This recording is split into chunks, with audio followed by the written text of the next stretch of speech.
Horses out. We have Party Girl pass to begin. Sinagtala moving a party outside Kiboy. Terrible Heart is racing in fourth. Then Deep Storm Play, Geronimo, and Speedy Maki is the early trailer.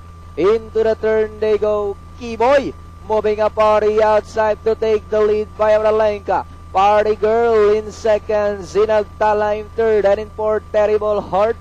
5 lengths away in fifth comes Geronimo, Stormplay, and Speedy Maki.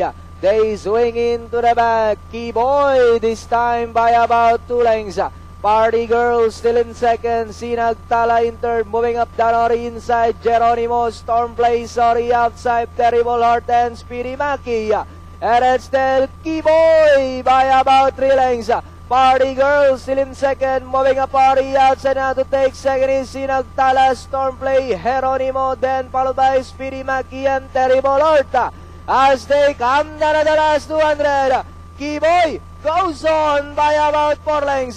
Sinagtala in second, moving a party outside, Geronimo, Party Girl, Speedy Maki, Stormplay. Last 100 meters, and it's still Kiboy by about 4 lengths, and finally Kiboy. Second, Sinagtala is Speedy Maki. Geronimo. All right, there you have it.